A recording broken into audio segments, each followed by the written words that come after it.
the This IC20, conference will now 21. be recorded. Okay, got it. Okay, good morning, everyone. My name is Kenneth Ma of Signings, and I'm the chair of the OpenHBI work group. Today, I'm going to give you the work group status update.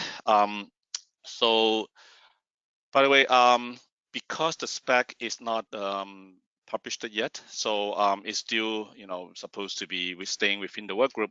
So I can give you the update of, what's new, and then what's the key aspect of it, and then that how it is different from some other of the specification available. But then we cannot go through the details and then, walk through the spec. So I hope you can understand that. The spec is currently under the some legal agreement executions, and then we hope that we will be able to submit to the OCP IP soon in the near future. So by the way, these slides are half of them is from the previous update. If you already joined the April, you will see some of those slides. I apologize if it is duplicate. The second half of the deck will be the new update that I want to share with the team here. So the work group is kicked off in February 2020. The initial focus is the high-performance chiplet-based architecture using the fine pitch, but it doesn't stop at the fine pitch for sure. We want to drive the best-in-class figure of merit. So we leverage the HBM for its proven I/O, the feature set, and also the manufacturability and ecosystem. Because the goal is to build a ecosystem of interoperable third-party chiplet, we spend quite a bit of energy on ensuring the interoperability aspect, which you will see later on. Current member companies include of 7 companies listed here, and then they cover from the IP accelerators, SoC, FPGA system, and also the most very importantly is also on the test aspect. And we also have an ongoing engagement with the automotive, the cloud hyperscalers, the 5G networking, even though they are not on the memberships, but then they want to keep tab of the status. So we kind of, get them up to date on certain status, and then and also get the requirements. And then interestingly, the top 3 requirements are always the latency, bandwidth density, and efficiency, picojoule per bit. Currently, the work group is structured as a core group which drives the overall architecture, the interoperability, clocking, configuration, and the test. And then we have a separate subgroup of IO electrical with the electrical expert that drive the channel definitions, the electrical parameters, the BER estimate, and also some of the clocking definitions. I'm the chair, and then the vice chair is Andy from Google, and he's also the chair of the IO electrical subgroup. Our structure is a closed work group because in the development we have to touch on some detail aspect of other specification that we reference to, like the JEDEC HBM. But so we require the JEDEC memberships to be part of the work group membership, and of course, as a closed membership, we need to have the contribution license agreement. Ultimately, the spec is going to be licensed to the public, so those all need to be executed. So this is just a quick summary of the key features and the characteristic of the OpenHBI. Again, I believe many of you may have seen this a couple times already. First, multi-terabit. It definitely is a very high performance interface. We call it instance. Every instance of the OpenHBI can have up to 10.7 terabit per second of the bandwidth. And then the initial definition is for the fine pitch, which can be either wafer level fan out or silicon interposer or similar packaging technologies. I quoted some names here if people don't mind. These are like TSMC, they call Info, which is wafer level fan out technologies, or the CoreWoS S, which is silicon interposer technologies. The things are symmetric, multi-channel. So we have a basic building block we call the DWORD. And then each instances have up to 32 such DWORD, which I will have a diagram later on. The 32 DWORD arrangement is the same as the HBM3. Each of them has 48 signals in there, but then the 42 or up to 42 are data signals. The others are clock and lane repair mechanisms. And optionally, the personality can be changed. The directionality is different from the HBM. The HBM is bidirectional, but the OpenHBI is unidirectional, and we create a dual simplex, meaning that there's a TX channel and the RX channel, but the channels are configurable. So the personality can be configured at boot time, but can also be dynamically changed at runtime. You can imagine that in the applications like data center or hyperscalers, where you are using the different acceleration configuration, or if you have a chiplet or accelerated chiplet that can do different things by configuring them differently, then you want the TX and the RX personality to change accordingly. They are not always balanced unless, for some predefined bus interface, but then some of them want to be configurable. The FOMs, the figure of merit, are, we derive the I/O, which is make it electrically interoperable with the HBM3, but then we enhance it to 8 gigabit per second. The reach is up to 3 millimeter reach, and typically we only need about 2 millimeter or less. By optimizing the parameters, we are targeting the picojoule per bit to be less than 0.4. Sometimes you will see less than 0.5, but then I think the estimate is less than 0.4, but then we are giving some margins in certain collateral, so you may see either less than 0.4 or 0.5 in different places. The bandwidth density, because this is a the spec offers some flexibilities for implementations. The group has decided that we will not fix a particular Y pitch or the DWORD height, but give a range, and the range is small enough that allow people to optimize, but then they will not be, may not be exactly identical if you choose to use a different pitch on the different side. But even if they are slightly different, they will be able to directly route across the interface and then be within the 3 millimeter reach. So that's the bottom line. And then the analysis shows that the raw BER can be able to achieve the 1D minus 25. So this effectively gives us a reliable link. And then that is what is the enhancement from the HBM3 IO electricals.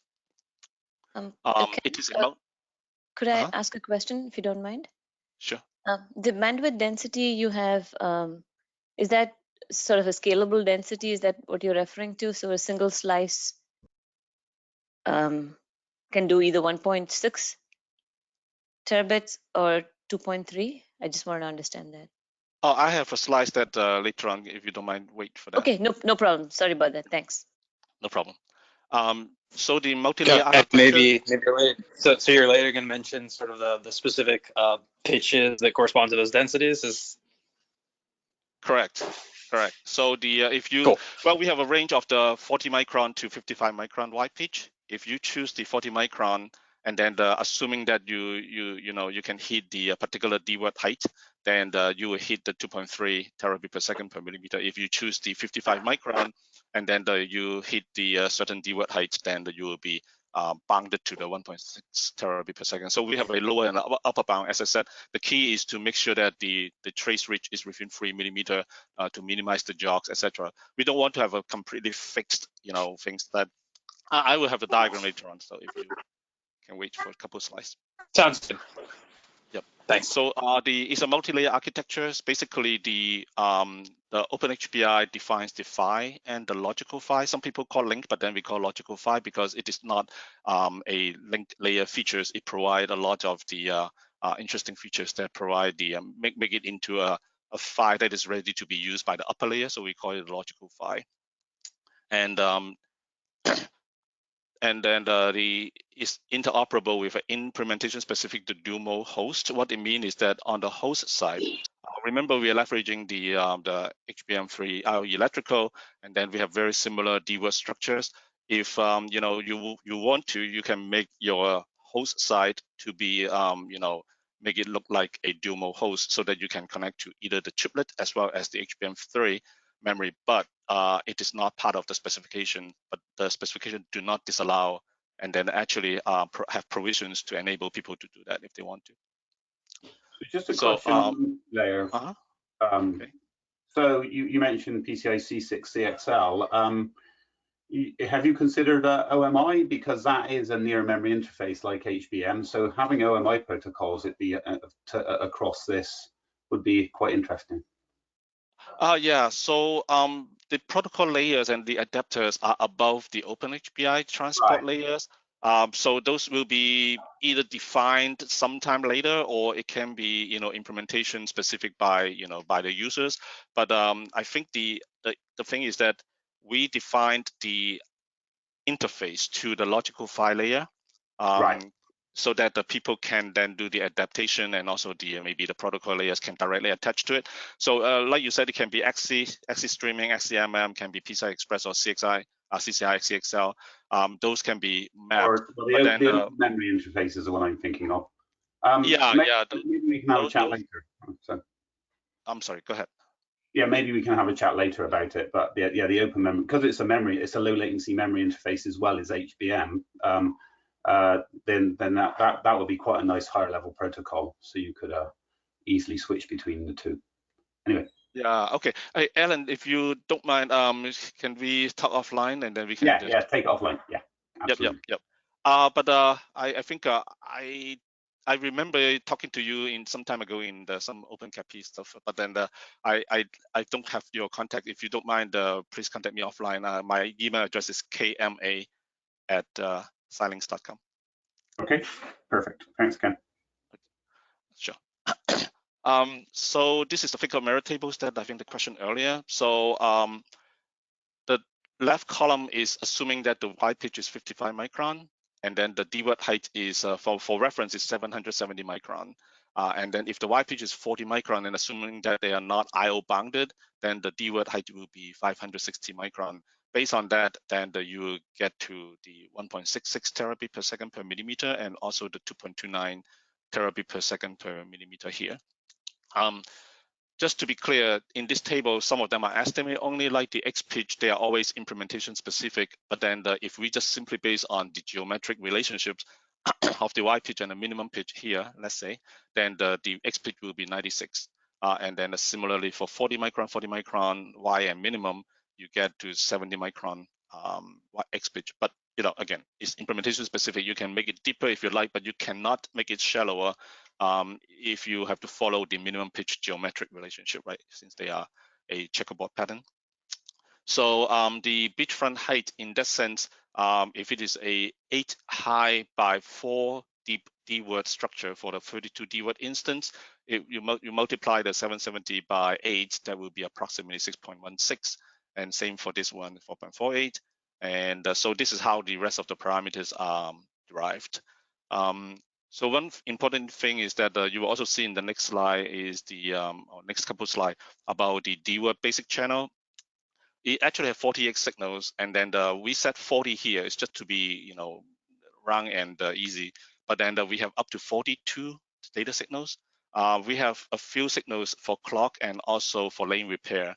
Because it is fine pitch, the lane repair mechanisms are very important. So we fully defined all that to ensure that the things are reliable. Whether it can be done before the shipment, or it can be actually repaired on the field. So there are defined mechanisms to enable you self-detect what lane is broken, then you kind of repair it if the resources is still available.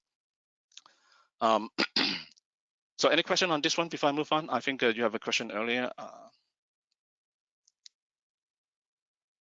Okay, if it is clear, the latency based on the current analysis and everything, including the TX file layers and the RX file layers, meaning that depending on the clocking scheme you use, but then we are assuming that will be a shallow FIFOs using the synchronous clocking, it will be less than 4 nanoseconds from the entry to the TX side file layers through the interface and then to the exit of the RX side file layers. It's not just the IO itself. I mean, so. So this is the high-level layer architecture, and hope that it gives a little bit answers to Alan's questions. So on the bottom here, we basically it's just a side-by-side view of the anchor to the chiplet. The blue is the file layers. The green is the logical file layers. These two layers are the scope of the OpenHBI specifications. And then this pink layer, whether you see it as a protocol layer or adaptation layers, we do not define those upper layers, but we have the interface exiting the logical file layers that people can use. So you can say if your protocol know directly how to map to those pins, and then you do not need any intermediate adapter. You can just use them if you just group the DWORDs together. we allow a single DWORD or aggregation of the DWORD to be mapped to the protocol layers, because some of them can use very high bandwidth. For example, if you have XC 1024, and then with all these high band signals, you may need 2 or 4 DWORD in order to map to it, right? Depending on the gearbox ratios. So talking about that, we go a little bit into the PHY and the logical PHY layers. On the PHY layers, it support of course the I/O, but then the clocking, the stripping. The gearbox is support from 1:1 to 1:16 ratios. So if you have a very high speed running at full 8 gigabit per second externally, but internally you cannot run at 1 gig, then you have to go to 16:1. But if you can run as 1 gig, then you go 8:1, and if you can run 2 gig, then you go 4:1. And of course, externally you can run at whatever speed. If you say I want to run at 5.2 gigabit, then your internal gearbox ratio can change accordingly. There will be certain area, certain layer that you have to do the clock domain crossing, but it's not defined here. Between the PHY and the logical PHY, they will always be in the gearbox, the 2 to the power x gearbox ratio. The calibration and training, we have a reference, designed for the calibration and training, but people can do their own. We have a well-defined lane repair mechanisms, because the lane repair will have to be compatible between the two sides. So this is fully defined in the spec. And in the logical PHY layers, we have the simple parity mechanisms, but more importantly, we have the framing alignment mechanisms. When you have the gearbox, once you do the let's say N-to-1 gearboxing, you have to know exactly where is the beginning of a burst. It is very similar to a symbol lock of the of a serial data stream.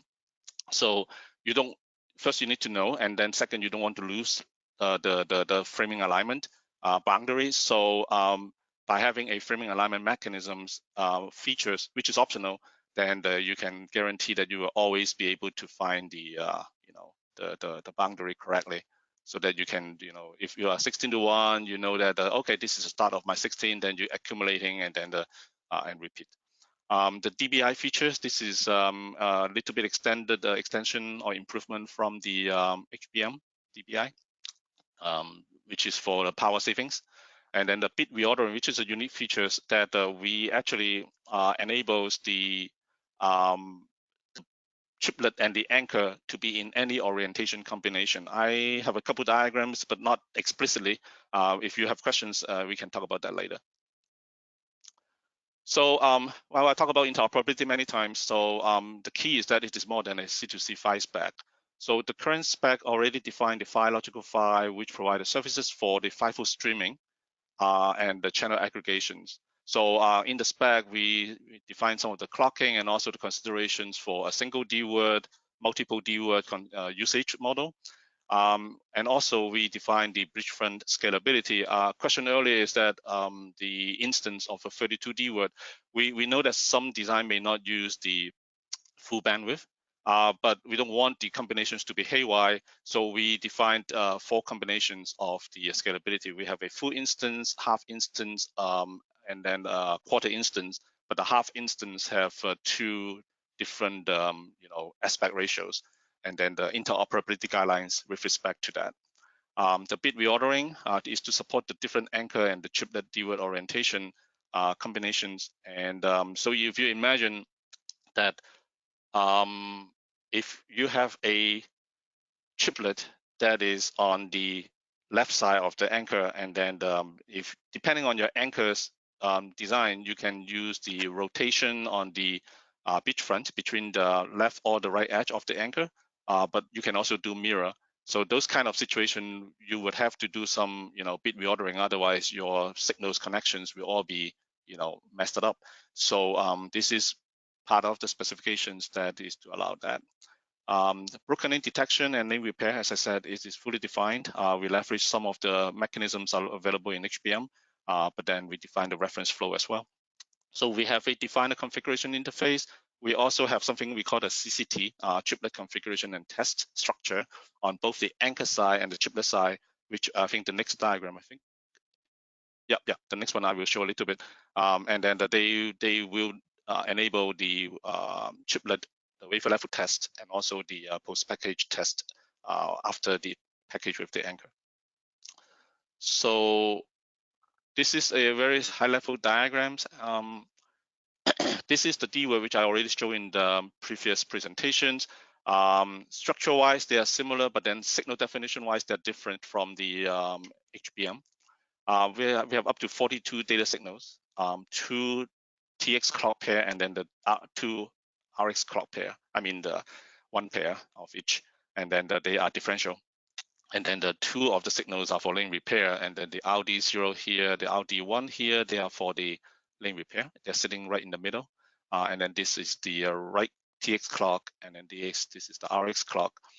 The reason why we have this 2 dedicated pair of clock instead of just 1 is because of the programmable personality that we're talking about.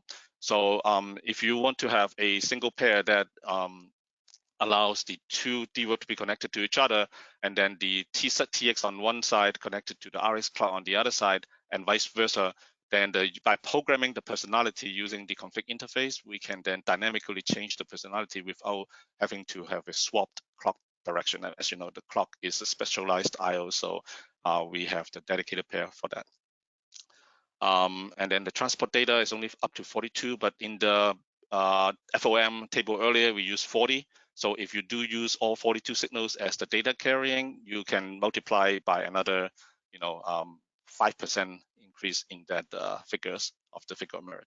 So this side we show, I didn't show all the combinations, but then show the full instance of the 4x8, and then the half instance of a 2x8 or 8x2.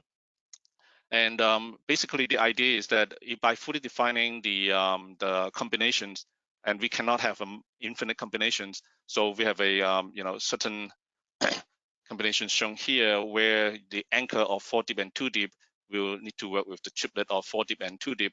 And one caveat is that the chiplet of 4 deep here, like this combination with the 2 deep anchor, the chiplet itself has to make the choice that they will have to support the 2 DWORD deep, because if they require all this 32 DWORD bandwidth, working with the 2 DWORD deep anchor, they will have to, either compromises on certain performance or defeature certain things in order to make it work.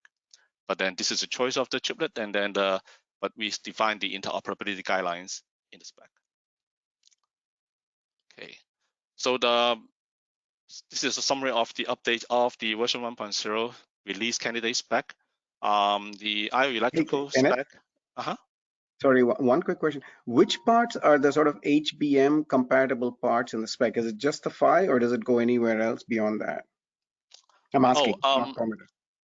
From the HBM compatibility, we basically just, we are enhancing and optimizing on their IO electricals. The other aspect is we are kind of leveraging the DWORD structure, but then the signal definitions are different, as I mentioned. So if you're familiar with them, they have this dedicated DBI signals. They have, certain other signals. Sorry, I cannot say it here. But we just make all of them a data signals. But those data signals, the functions, they can be repurposed depending on the logical PHY mode that you are in. In our logical PHY definition, there are different modes to support the optional framing features or not. By not using certain features, now you get more pins for data carrying. If you do not need the framing, just like many other spec today, they don't define a dedicated framing signals, right? So all the data pins are available to you. But if you do want to use the spec defined framing mechanisms, you lose one pin there. And then the same for the other function, like if you have a parity or DBI, you would be incrementally losing some data signals if you enable all of them. So that's why in the FOM tables, we only use 40. We're assuming that certain features are turned on. So make sense? But other than that, everything else, you can imagine, you can look at all the other things that there's not much relationships to the HBM otherwise. The bump out that you have on the left is compatible with the HBM3 bump out. Is that correct? As I said, the structure is the same. The signals are different. The assignment of the pin, yeah. Got it. Yeah, and then but by using this one, this kind of a structure, this allows the implementation specific, which is out of scope of the spec, to do the dual host. For example, if you imagine that, okay, the IO is electrically interoperable with HBM, and then the structure is already kind of interoperable. But if you do want to add a HBM free host controller personality to this, I mean, you can imagine for those who are skilled, they can easily do it, right? So, make sense? Yes, thank you. Thank you. Hey, Ken, I have a question about how many package layers are required if you want to route one DW to another DW? Sorry, you're talking about the routing layers?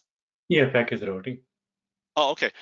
So depending on the materials or packaging substrate, if you use the silicon interposer, which has a relatively finer pitch, right, for the trace and the spacing pitch, then 3 layers is more than enough. We typically only the analysis shows that only 2 layers is required, but then of course some of them you may need it to do route shielding or ground reference, depending on your routing structures. But if you use the fine pitch, but not as fine as the silicon interposer, then it may require up to 3 layers of routing. Oh, thank you, sir. Follow-up question. So right now, I think it's you mentioned about 3 mm reach, is that right? So that is at 8 Gbps, the recommended. Do you have any recommendation beyond 3 mm? I'm sorry. Any recommendation about above 3 mm? That's what your question is? Yeah, reach beyond 3 mm. Well, to reach beyond the 3 millimeter, okay. I think this is going to be implementation specific, because right now in the spec, if and when we release the spec, you will see our IO electrical is not defining the channel parameter directly. We are a UI and jitter based definitions. So if you can meet that, even slightly above the 3 millimeter, then that's fine. But if you said you cannot, then of course the IO data rate will have to kind of adjust accordingly. And that is not something that we can define, because those will be defined design specific, including the interposer design and packaging. It's just like the HBM free memory, where it can define up to n speed, but then the initial implementation from the memory vendors or SoC vendors, they may not hit the maximum in the initial spec. So those will be according to the entire environment. And then different, GPU or networking vendors, they may hit the different data rate depending on their design. So I think we bear a similar characteristic if you are above the 3 millimeter, but if you are within the specification and the jitter, the specification that we defined, then you should hit the 8 gig with the BER that we are targeting. Thank you, sir. Hey, Kenneth. Thank you. So now the draft is available, right? You guys have finished the draft of the first spec, right? I will give you a status later on, but to answer your questions, the draft is available. We call it release candidate. Right. We are in the final round of executing the legal agreement. Previously, we executed the CLA, the contribution license agreement. Right. Before we can submit to the IC for approval, we need to execute the final spec agreement. So we are doing that right now. And then is there a mechanism for, now that the development is complete, is there a mechanism for non-members to see the draft? Not yet, unfortunately. So. Okay. All right. Yeah. But it should be soon. It should be soon. Right, but prior to it being released as a spec, is there a mechanism for non-members to provide feedback? Oh, So right now, the way, and by the way, this is not a defined rules. The way it works inside the work group is that to enable the so-called ecosystem enablement, the members would have the liberty to work with their partners or their contractors or IP suppliers, etc. If they are not even if they are not the members. So in that case, the members under the certain NDAs or contracts agreement, they can share that with the whoever they work with, and then so that they can start working on. We kind of encourage that, because that will enable a early engagement and the early enablement. But then that requires each individual member's decisions and also their NDA relationship with their partners or contractors. Okay, but right now we don't have a mechanism in place for public comment yet, right? Between when no. Yeah, that's not the idea. I mean, it's just like the other OCP closed work group. They are not open for public input until published. And then if there's any input on after published, then we can either do ECN or ERADA or necessary adjustment. Got it. All right, I know we're at 8:30 and we're at just stop, so keep going, please. Sorry. Yeah, I have only two more slides. So the summary of the update. I think this is I think go for everything except the CCT have a little bit more information here. Our electrical is defined up to 8 gig. We define the different scalability interop. The spec also have a provision to enable the reuse of the GDS. I think this is not the really special, but then if you imagine that if you want to reuse the GDS between the anchor and the chiplet design, let's say you control both sides, but then let's say I have a diagram later on. So this is very important, whether it is anchor or chiplet or peer-to-peer. The CCT again is called a chiplet configuration and test. Other than a standard configuration interface, by the way, it is a I3C. And then we define the JTAG for the testabilities. And then we have a wafer sort probing and testabilities on the chiplet side. And then we also define a vendor-specific test mode and signals.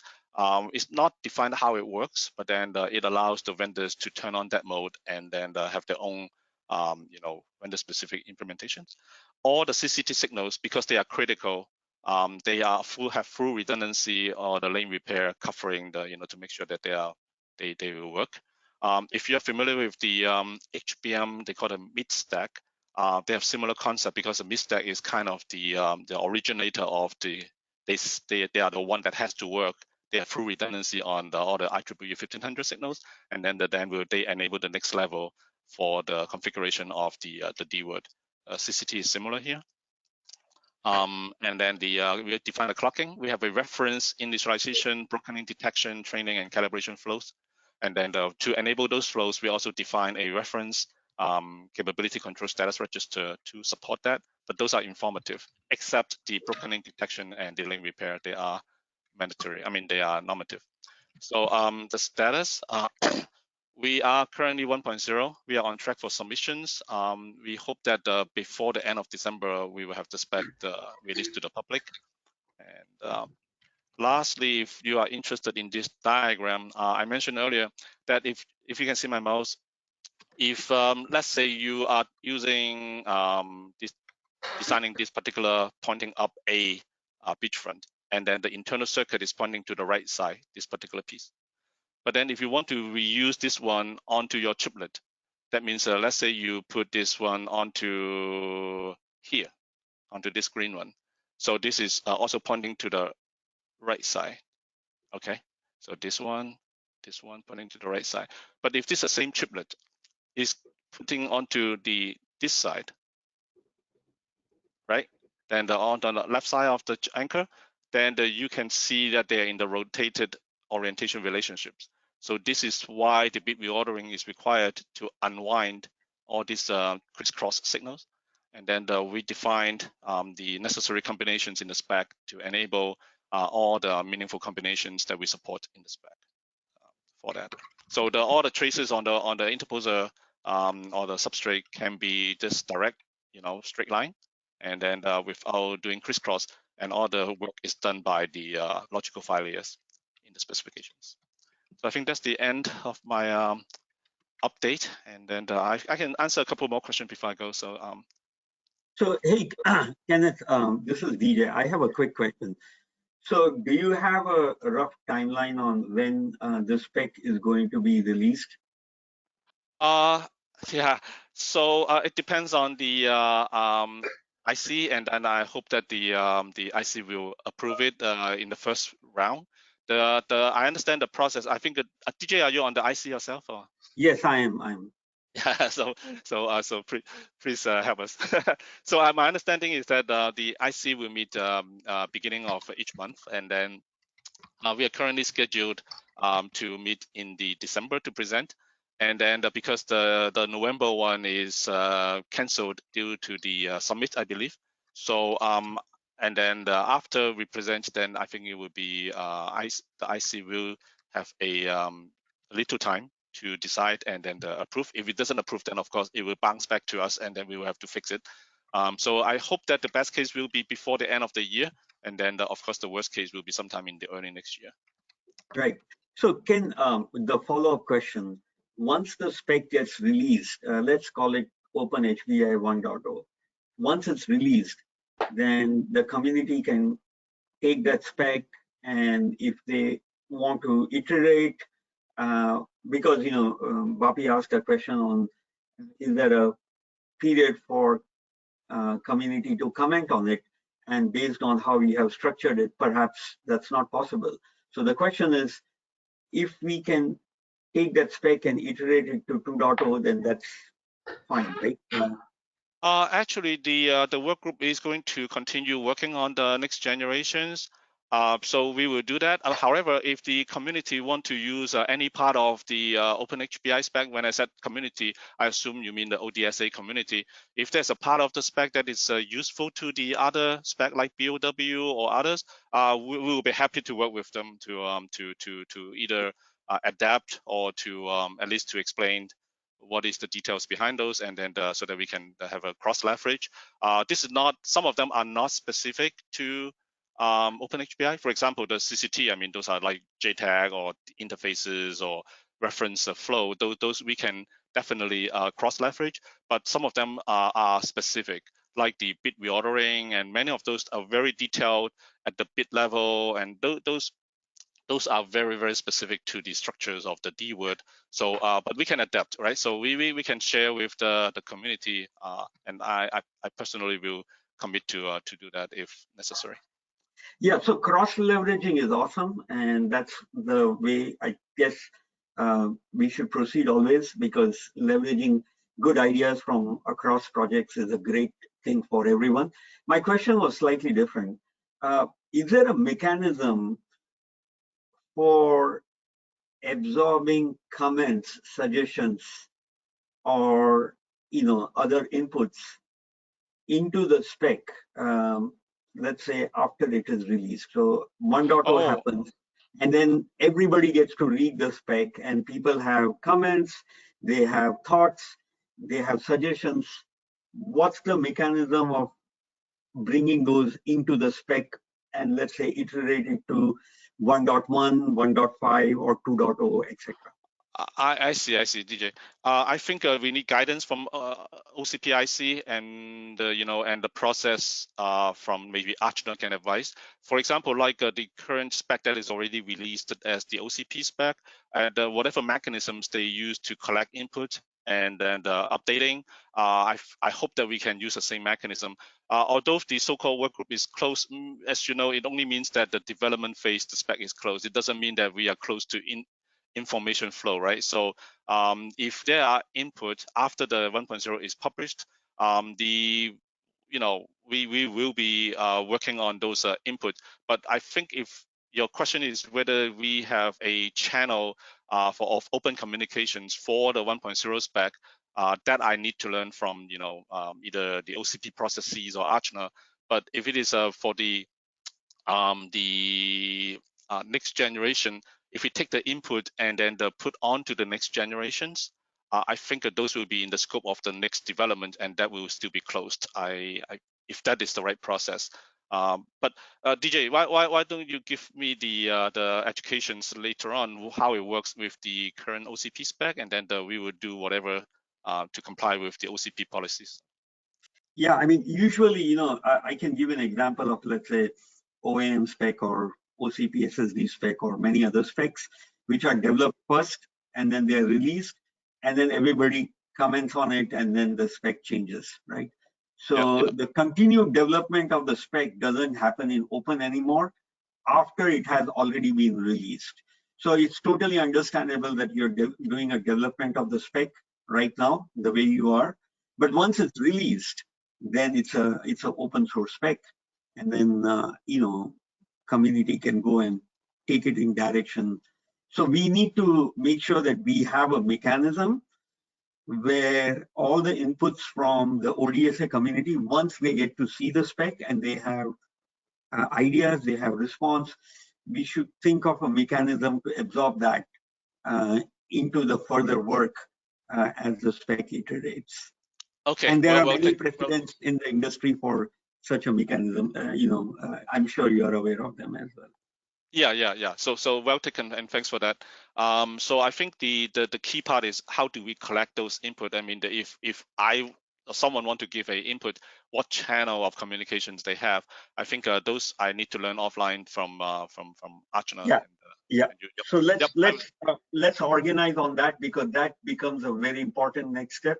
I'm sure a lot of people will read the spec and they'll have ideas and responses, and we need to ensure we collect those instead of having them lost, in some way.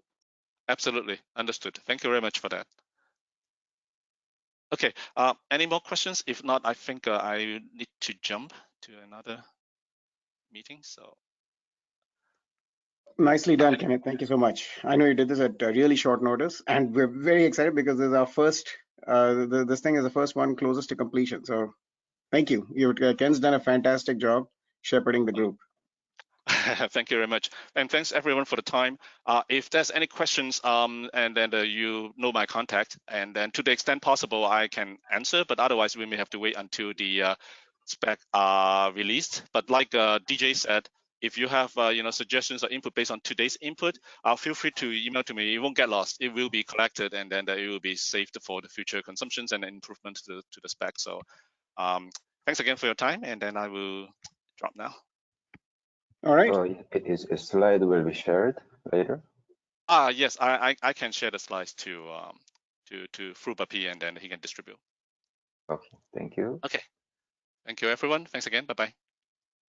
Thanks, And Kenneth. the recording will be on the ODSA wiki, either later today or within.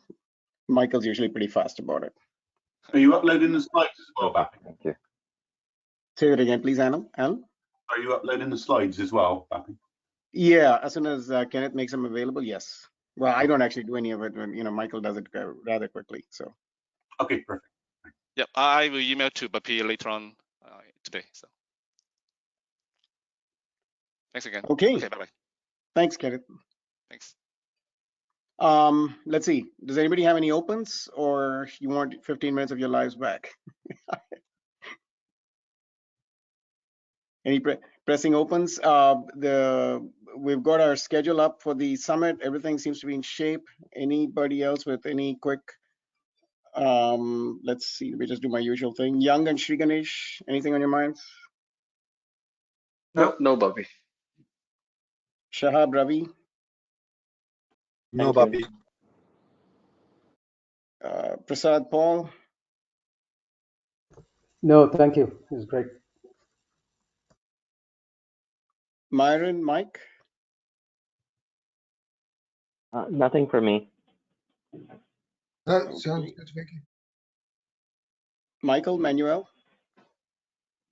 No, nothing from my side. Thank Nothing from me. Thank you. Letizia, Kevin? Nope, I'm good.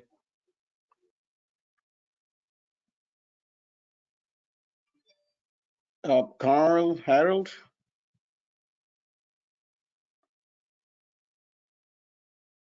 Nothing from me. All right. Halil, Ilad? Will we have these presentations available? Yes. Yeah, no, I don't think anything here. Bapi, I might steal your time separately for 15 minutes if we do actually get the time back. Sounds good. Let's see, who else we have? DJ, David? Elko, I missed Elko. No, nothing from my side. Yeah, I'm good, Bapi, thanks. Craig, Cliff? No, I'm good, thanks. Okay. Anu, Alan? I'm good, thanks. I'm good, and thanks for roping Kenneth mine today. Thanks, Bapi. Oh, he was a trooper. He did a short notice. Alan, JP? I'm good, Bapi. Thank you. Okay, in that case, everybody have a great weekend. See you next week. Great, thank you.